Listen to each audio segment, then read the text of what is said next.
vous voulez exporter aux États-Unis des fiches électriques, des jouets pour enfants, des équipements médicaux, peu importe, toutes sortes de produits bien acceptés ici qui répondent à toutes les normes.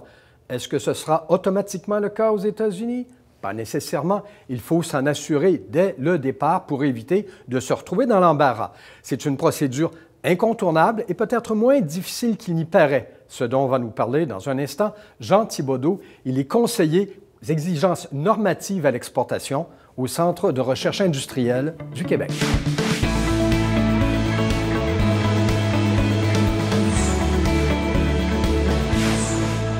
Bonjour, M. Thibodeau. Bonjour. Et bienvenue à Télécorrex. Vous êtes donc conseiller au CRIC, c'est-à-dire le Centre de recherche industrielle du Québec. Dans un premier temps, est-ce qu'on peut rappeler ce que fait le CRIC? Le CRIC, comme vous le disiez, Centre de recherche industrielle du Québec, c'est principalement dédié pour les PME, petites et moyennes entreprises qui veulent développer des produits, qui veulent réaliser des machines pour assembler des produits. On a 6 directions, une direction environnement, une direction essai ici à Montréal. On a aussi la direction du Bureau de normalisation du Québec et d'autres gros départements aussi, essentiellement pour la PME ici du Québec. Et on fait notamment des tests, des expériences. On va offrir des services que souvent les PME ne peuvent pas s'offrir elles-mêmes. Exactement. Vous avez parlé du Bureau de la normalisation. Parlons justement de normes. On va y venir, la façon dont on peut se débrouiller dans ce qui peut paraître par moments pas évident à comprendre, les différences dans les systèmes aux États-Unis, au Canada. Mais au départ, quel conseil vous donneriez justement à une PME qui veut lancer une nouvelle gamme de produits, par exemple, du côté des États-Unis? C'est ça, c'est bien faire attention. Donc, dépendamment des produits, il se peut qu'aux États-Unis, il y a des normes, qu'il y a des exigences, qu'il y a des codes nationaux au niveau des codes de plomberie ou peut-être au niveau des codes électriques. Donc, des différences. Donc, de s'informer dès le départ à savoir s'il y a une différence, si les essais au Québec sont déjà reconnus et bien sûr à savoir les délais requis aussi pour exporter côté américain. C'est pas évident. Pour faire approuver ces produits. Exact. Oui, parce qu'on a l'impression, puisqu'on est un peu dans le même ensemble géographique, géopolitique, géoéconomique, que vous parlez de plomberie, d'électricité, que c'est du pareil au même, là, de part et d'autre de la frontière. Alors, c'est pas toujours le cas. C'est pas toujours le cas. Dépendamment, les normes et les codes, les normes techniques, on parlera, soit des normes électriques, des produits qu'on retrouve dans nos maisons ou dans les bâtisses, les immeubles, dépendamment des catastrophes qui ont pu arriver aux États-Unis ou au Canada, ou dans l'Est ou dans l'Ouest des États-Unis, dépendamment aussi des accidents majeurs, dépendamment des décisions politiques, les normes ont pu évoluer différemment aux États-Unis qu'au Canada. Ce qui fait que, pour prendre l'expression que je comprends bien, c'est pas nécessairement raccord de part et d'autre, là, même si essentiellement on évolue. Est-ce que les tests, les expériences que l'on fait ici sont automatiquement reconnus aux États-Unis? Non. Les essais dans certains laboratoires peuvent être reconnus pour faire des essais pour le marché américain, mais dès le départ, il faut que l'entreprise s'en informe. Dès le départ, l'entreprise informe le laboratoire qu'il veut que son produit puisse aller au Canada et aux États-Unis, mais ce n'est pas automatique que les essais réalisés ici soient reconnus aux États-Unis. Mais là, il y a des questions de délai, mais il peut y avoir des questions de coût aussi, parce que vous dites c'est variable, et je présume que ça peut même varier d'un État à l'autre. Vous avez entièrement raison. Certains États peuvent être plus sévères, comme je le disais, dépendamment de désastres ou dépendamment d'accidents qu'il y a pu y avoir là, récemment. Certains États peuvent être plus sévères. Certains États aussi peuvent demander que les inspections ou les certifications soient faites sur le territoire américain obligatoirement. Il y en a d'autres que les essais pourraient être faits ici au Québec, au Canada, mais supervisés par des inspecteurs américains. Donc, c'est du cas par cas, il faut vérifier. Alors, même si on est convaincu de la qualité de son produit, convaincu qu'il répond à une demande, qu'il y a un marché, ça ne veut pas dire qu'il sera forcément adopté, là. Il faut passer par, j'allais dire, les procédures locales. Exact. Ce qu'on va appeler des procédures d'acceptation de produits. Oui. Et souvent aussi, on peut s'informer auprès d'organismes reconnus, s'informer auprès de ces inspecteurs-là. il est bien vu de cogner à la porte des inspecteurs et dire, bon, écoute, je veux exporter mon produit dans 6 mois, dans 3 mois, et quelles seraient les exigences ou quels seraient les labels de certification que vous aimeriez voir apparaître sur un tel produit. Pour éviter tout risque de se faire, à un moment donné, débouter. Monsieur Thibodeau, est-ce que le CRIC est en mesure d'offrir ces renseignements au départ lorsqu'on a des velléités d'exportation?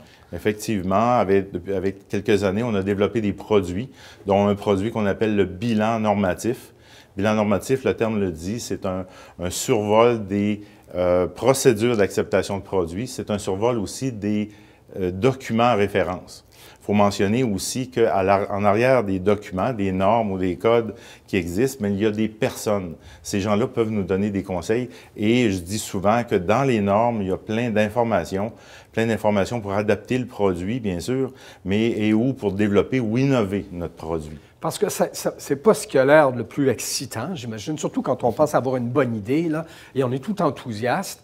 Et là, il faut passer là, par les étapes normales, et tous les sens du terme, pour être certain qu'on ne déchantera pas une fois rendu sur place, là. Effectivement. Ce qu'on dit souvent aux manufacturiers ou aux jeunes entreprises en démarrage, c'est la première procédure d'acceptation de produits ou les premières démarches qui vont être les plus difficiles.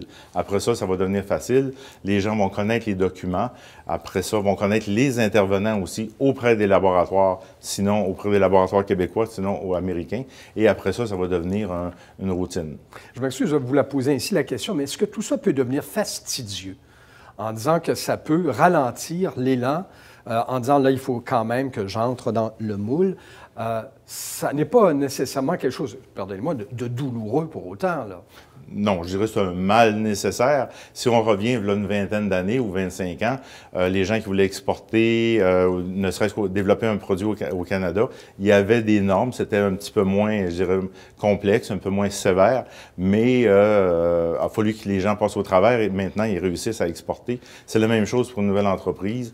Aujourd'hui, c'est la même chose pour des gens qui ont développé un produit, il est mature pour le marché canadien, mais là, ils veulent atteindre des nouveaux marchés américains. On sait que la Nouvelle-Angleterre est importante pour eux, est intéressante, est attirante, mais il faut passer au travers, puis après ça, ça sera chose acquise. Et je dirais surtout dans le contexte actuel, où on ne sait pas trop quel sera l'accueil pour les produits canadiens, il ne faut pas s'exposer inutilement là, en sautant des étapes. Exact. Parce que les enjeux ou les conséquences de ne pas respecter les normes peuvent être graves. Ça peut être des retours de produits ici. Ça peut être aussi une perte de crédibilité auprès de votre client. Et malheureusement, on ne le souhaitera pas, mais si jamais il arrivait un accident, parce qu'un Américain a utilisé ou une compagnie a utilisé vos produits sur le territoire européen, puis il arrive un accident, bien là, c'est des poursuites judiciaires, on ne le souhaite pas, c'est sûr. Donc, on fait tout simplement, on s'assure, de bien faire son travail aussi et de tout prévoir pour que les produits soient effectivement certifiés et qu'on n'ait pas de mauvaises surprises par la suite. Exact. Un conseil que je pourrais donner aux gens, c'est de le faire le plus tôt possible, de faire l'acquisition des documents. Et, je le répète, en arrière de ces documents-là, il y a des personnes, donc on peut téléphoner, on peut les contacter et demander des interprétations. Monsieur Thibodeau, est-ce que ces tests ou en fait de placer les produits selon les normes, est-ce que ça s'applique vraiment à l'ensemble des produits? Effectivement, il y a beaucoup de produits. Dans notre jargon, on dit qu'il y a à peu près 75% des produits qui sont soumis à des procédures d'acceptation. Mais on pensera que, ou lorsque quelqu'un nous téléphone, on s'informe à savoir quels sont les risques à l'utilisation d'un produit. Si on pense à un verre, si on pense à un meuble, il n'y a pas grand risque. Donc, il n'y a pas grand norme, il n'y a pas grand code. Mais à partir du moment que c'est un produit qui s'adresse à des enfants, qu'un produit électrique, un produit qu'on peut se pincer les doigts, il peut y avoir des explosions. Là, on va retrouver plusieurs normes, plusieurs exigences. Et quand c'est plus sophistiqué, au fur et à mesure qu'on grimpe, là, évidemment, ça devient plus périlleux, enfin plus névralgique. Bien sûr. Bien sûr. Si on pense à des dispositifs médicaux, là, on va retrouver des procédures canadiennes qui sont complètement différentes. Fait que plus qu'on avance dans les risques, pensez aux risques à l'utilisation de votre produit, pensez à l'environnement de votre produit, et c'est là qu'on va aboutir sur des normes, des exigences. Alors, Jean Thibodeau du CRIC, merci beaucoup pour toutes ces explications. Je vous remercie, M. Vézina.